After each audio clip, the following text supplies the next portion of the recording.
ہمارے شیعوں کی ایک نشانی یہ بھی ہے کہ موت ان پر آئے یا یہ موت پر آئیں، ان کے لیے کوئی فرق نہیں پڑتا، یا طبیعی موت مرو گے یا کوئی تمہیں مارنے آئے گا۔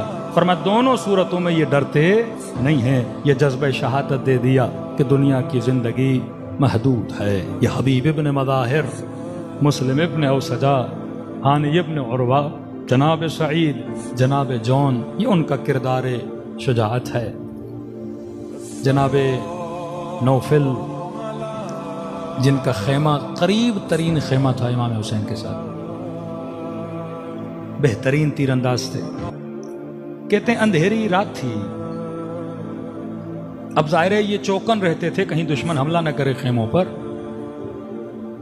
تو کہتے ہیں میں نے کوئی شبح دیکھا، مطلب کوئی سایہ دیکھا جو امام حسین کے خیمے کے پیچھے جا رہا ہے،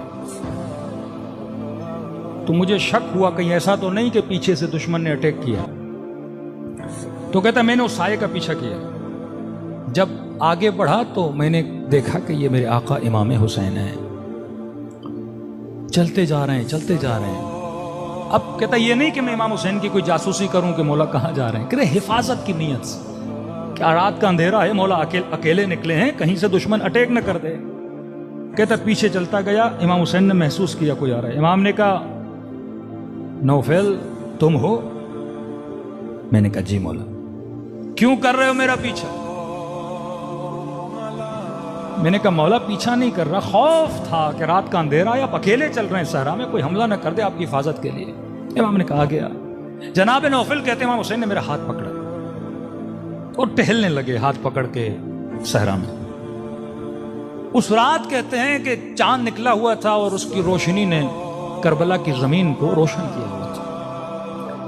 اتنے میں امام حسین نے کہا کہ نوفل وہ دو پہاڑیاں نظر آ رہی ہیں؟ میں نے کہا جی میرے مولا۔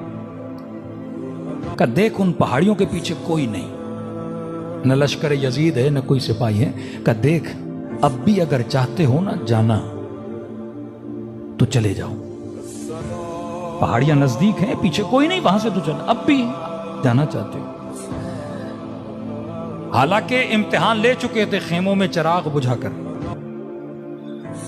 کہ شاید خیمے میں شرم آئی ہو کہ حسین کو کیسے چھوڑوں، ہاتھ پکڑا ہوا ہے، کہ اب میں خود کہہ رہا ہوں کوئی شکایت نہیں کروں گا نانا سے، کوئی شکایت نہیں کروں گا اماں سے، جانا چاہتے ہو چلے جاؤ۔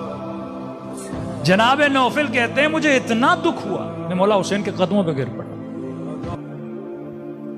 کہ مولا حسین مجھے موت سے کوئی خوف نہیں، آپ کو چھوڑ کے زندہ کیسے رہوں گا؟